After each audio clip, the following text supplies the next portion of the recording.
سلايس اوف لايف راند 42 هو ان انت تبقى فيجن او فيجيتيريان او نباتي. هل ده حرام؟ انت ممكن تستغرب من جمله زي دي، إيه اللي دخل الحرام والحلال في الموضوع ده؟ لكن للاسف طبعا غير ان احنا بنحب ندخل نزايد على بعض في حته الدين دي في اي حاجه، فتلاقي نفسك بتتكلم، ممكن تبقى تتكلم في الكوره تلاقي حد فاهم راح مكفرك. فدي آفة موجوده عندنا طبعا. السؤال ده بيتسأل كتير وبيتقال لناس كتير. طيب هنا في كذا حاجه لازم تبقى فاهمها. هي الفكره، انت بقيت فيجن او فيجيتيريان، هل انت كواحد زي حالاتي انت بتحب الحيوانات فانت مش عايز تاكلهم، ولا انت واحد شايف ان اصلا ده من الظلم ومش عادل ليهم، وده كرولتي او وحشية ان انت تاكلهم؟ هنا دي اللي قصة تانية. هل انت بتدعو الناس ان هم يبقوا كده من حتة ان حرام عليكم الحيوانات، ولا ان والله ده اللايف ستايل بتاعي؟ طيب نحط الاتنين سيناريوز. انا كمحمود انا بحبهم، فانا ببقى مش عايز اكلهم.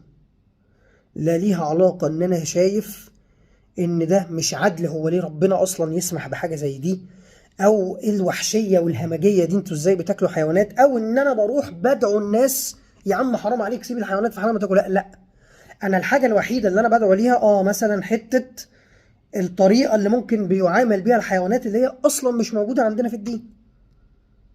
حتة الاختبارات اللي بتتعمل على الحيوانات في حتة مثلا الميك اب، لا هو مستحضرات التجميل دي مش حاجة أساسية. فلما الاقي إن شركات بره بيجيب الحيوان يكهربه ويعذبه ويسلخ الفرو بتاعه ويحطه تحت أشعة مركزة عشان يشوف الكريم هيتفاعل إزاي، لا ده مش في الدين.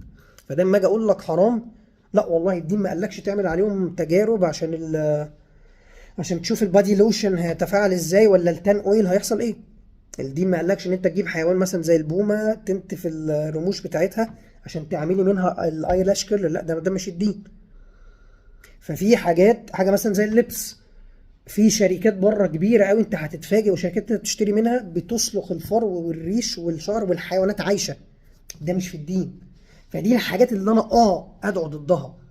لكن ان انا اجي اقول لك لا حرام عليك، او لا ايه الوحشيه دي، او لا سيبوهم في حالهم انت ما عندكش قلب، ده هنا اللي فيه حته حرام. ده بقى ان انت تيجي تقول لي انت مش هتبقى احن من ربنا عليهم، ربنا امر بده. بس فهو ده الفرق ما بين الحاجتين يا جماعه. فما ينفعش ان انت تيجي تعمم ان اول ما حد يقول لك انا فيجن او فيجيتيريان تقول له هو انت حرام انت هتبقى احن من ربنا، انت لسه ما تعرفش اسبابه. فالتوبيك ده زي اي حاجه بنتكلم فيها هتعود لحته ايه؟ نسمع بعض بس.